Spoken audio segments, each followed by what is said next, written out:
Not lie about my prophet in front of me. That's not fair. No, don't lie about my prophet in front of me. No, there is no hadith that says that she went green. Yes, she did. No, there is no hadith that she went green. And it went green. No, it didn't go green. It doesn't go green. Go and read Arabic. I'll show you next week. In front of me, don't make false references. Go look it up, sir. Listen, there there is only the hadith you'll find of the prophet saying he never hit anybody.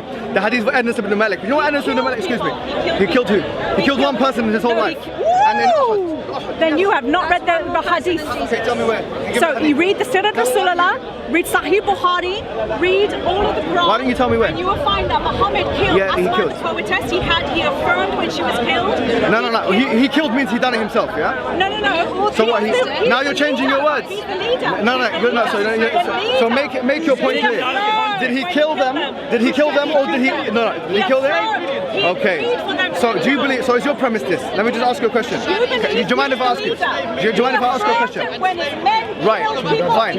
Is your premise that? Excuse me. Is your premise that if excuse me? Let me finish my sentence, please. Do you want to do 2 minutes each? Do you want to do 2 minutes each? 2 minutes each. Yeah. You don't want to? Fine. I'm going to speak over you then. What I'm saying to you, if you look into your Bible, you're talking about fighting. If you're saying that in the Quran says fighting, go to Matthew chapter 10, verse 34 and 35. Get it? Yeah, you laugh loudly because you don't want to hear the truth. At the end of the day, when it comes... Jesus is telling a story, mate. This is actually... Jesus is telling a story, huh? What about Deuteronomy? Wait a minute, hold on. Old Testament. Okay, so let's stick to the New Testament. Matthew chapter 5, verse number 17. No, excuse me. Jesus said that he's come to affirm the Old Testament. He didn't say that he's going to abrogate it. Fulfilled it. So does he abrogate it? Does he abrogate it? That's my question to you. Does he abrogate it? Does he abrogate it? So does he abrogate it, yes or no? No, it's not abrogation. So therefore, are you telling me the Old Testament is redundant? Is the Old Testament redundant? Is the Old Testament redundant? It. What does that mean? Can you explain to me what that means? Explain to me what that means. No, but explain to me what that means. What does that mean? What does that mean? Does that mean we're going to throw away the Old Testament? You guys only believe in the New Testament. You don't believe in the Old Testament.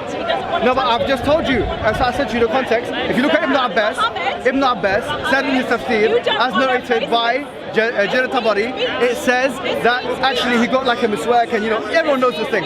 The point is we're not allowed to beat our wives and hurt them and harm them. In the Quran, and the Prophet ﷺ, he told us not to harm our wives and cause any bruising or anything like that, or grazing or cutting. This is absolutely nonsense what you're saying. All right, so is that what it says? Beat her until she obeys it? No, it doesn't say until you're lying about the Quran. فَإِنْ أَطَعْنَكُمْ فَلَا تَبْغُوا عَلَيْهِنَّ سَبِيلًا. In the Quran it says in chapter number 4 verse number 34, فَإِنْ أَطَعْنَكُمْ. Nowhere does it say hatta. Until in Arabic it's translated as hatta. She's lying in front of me. You're not allowed. No, I'm not gonna shake your hand. I'm not gonna shake your hand. I'm not gonna shake. Yeah, she doesn't allow. Yeah, do you know what? I'm gonna tell you what. Not the religion you want. Why? Because your religion allows raping of individuals. Why don't we look at Lamentations? Why don't we look at chapter 5 verse 11 of Lamentations, where it's okay to rape a child in your religion? No, it's not. According to the commentaries of the Bible, you're allowed to rape a child in your religion. Where does it say that in the Quran? I'm asking you a question. Lamentations 5:11. You're allowed to rape a child. You're allowed to rape a child in your books. No. Then go ahead and answer it. You're allowed to rape a child according to Lamentations 5:11. What then? What about Deuteronomy chapter number 21, where it says you can take a slave and rape them? Rape them. Where does it say that? Tell me one verse in the Quran where it says raping. Go on. Go on. Ta'ali. Give me 424. I wanted that to say that. Read it in Arabic. I'll read it in Arabic. 424. What does it say? I'll tell you what it says. وَالْمُحْصَنَاتُ مِنَ النِّسَاءِ إِلَّا مَا مَلَكَتْ أَيْمَانُكُمْ. Except your slave. No. You have just lied about the Quran translation. Chapter 424. If you get 424, it says وَالْمُحْصَنَاتُ مِنَ النِّسَاءِ إِلَّا مَا مَلَكَتْ أَيْمَانُكُمْ. Now, illa is an Arabic word meaning except. If you go to the Ajurumiyya, which is an Arabic grammatical book that is understood by everybody, there's 2 times of illa. It's called harfu istisna, babul istisna. Babul istisna means the bab of the chapter of exception. Excuse me, I'm telling you what it means, but if you don't want to listen to why it's an Arabic book, so if you don't want to hear it, then it's not fair on you. It shows your insincerity actually. It says, well, excuse me, can I just finish this point and then you can go? Just finish this point because you have a misconception, okay, and then you can leave, right? So what I was going to say, let me just finish the point, if you don't mind. It's alright. I was going to say that illa here is not connected to what was mentioned before. The context of this verse it starts where it says حرمت عليكم أمهاتكم وبناتكم وأخواتكم. It says that, it says in chapter number 4 of the Quran, before like in verses 15 or whatever it is, where it says that haram upon you are your mums. You can't marry your mum, you can't marry your daughter, you can't marry your sisters, yeah? You're not allowed to marry that. Now, this is the last verse in that chain of context. That verse is verse number 24. It says, وَالْمُحْصَنَاتُ مِنَ النِّسَاءِ إِلَّا مَا مَلَكَتْ أَيْمَانُكُمْ كَتَابَ اللَّهُ عَلَيْهِ. The verse goes on. So, الْمُحْصَنَاتُ مِنَ النِّسَاءِ means and the ones who are already married. So we're not allowed to, a man is not allowed to, or a woman, actually, it's not the same with a woman, it's not the same with a woman. A man is not allowed to marry a woman who's already married, yeah? And then it says, except for what your right hand possesses. Now, what this new propaganda of Christians have done has made it seem like this except, yeah, is from the same jins, it's from the same category, therefore it means, you want to do 2 minutes each? Alright, that's fine. Okay, I'll do 1 more minute. So it says, so they're making it seem like this except is in the same category. So it's talking about, you know, you're not allowed to marry your mum, you this and that, and you're not allowed to marry a woman who's already married except for whom? Except for the slave. That's what it's, or the right hand possesses. This is an incorrect translation and interpretation. The reason why it's incorrect is because in this verse, according to the Jumhur, all of the scholars of Islam, like Abu Hanifa himself, and the Mufassirin, all the Mufassirin agree of Lugha, that the illa here is illa istisna'iyya munqati'ah, not munfasila, meaning it's munfasila, meaning it's disconnected, meaning it doesn't, this illa here is talking about something completely new. It's almost as if you start a new sentence. In a nutshell, what this means to say is that this except your right hand possesses does not mean that you're allowed to marry a woman who's already married if she's a slave. It does not mean that according to the scholars of language, and according to the scholars of tafsir, and according to the scholars of jurisprudence. That is ittifaq, and it's called ijma', which is consensus of the Muslim. Even if you murder her husband, this is in the context, this is only in the context in war. So what happened before, back in the days, what you had is you had people fighting each other, empires, and then you had prisoners of war. Yeah, so two things we're not allowed to do. Two things we're not allowed to do. We're not allowed to marry a woman who's already married. Okay, so she has to be divorced by that man.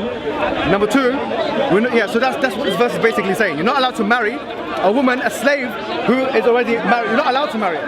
That's basically what it says. So you have to go through a process of annulment of that marriage, then the man can marry the woman. According to the consensus of the scholars. I trust your time, go on. So I'm not sure I'm totally convinced by my friend's interpretation of that.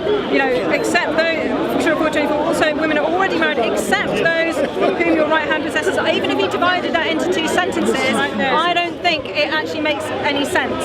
And it also, because it goes on, all others are lawful provided you seek them with ma. So it's actually explaining how you can have women that are already married. Now to get some clarification, let's have a look at the Prophet Muhammad, let's have a look at his life, see if actually he did what is spoken of in this verse. And I'd just like to draw attention to a woman called Safiya, whose father and brother were killed by the companions. I think it was in the siege of Khaybar.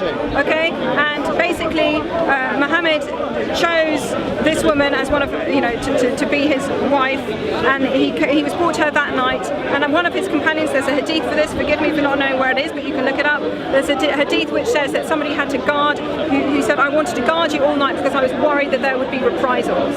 Okay, so actually when we think about the behaviour of the Prophet of Islam himself, he actually goes and he forcibly takes women, he forcibly has their husbands and relatives killed in order to marry them. And there's not just this woman, Safiya, her name is Safiya, there's also another lady called Juwayriya, okay? So you can look that up. So I actually think that the behaviour of the Prophet is entirely consistent with the verse of this Quran as the natural reading is. He's trying to get away, it seems, from a natural reading of this verse because he doesn't like what it says. I don't blame him, I don't like what it says either.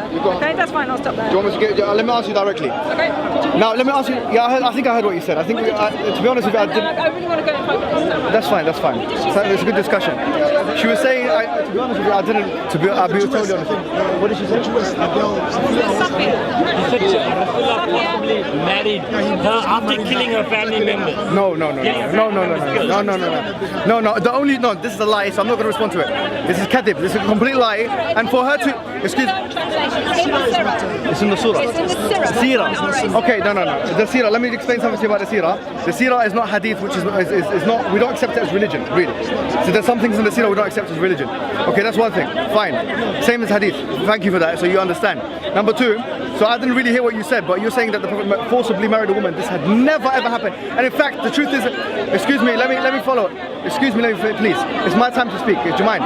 Like, the Prophet actually said in a hadith, and this is taken by the scholars of jurisprudence, that a woman must consent to the marriage.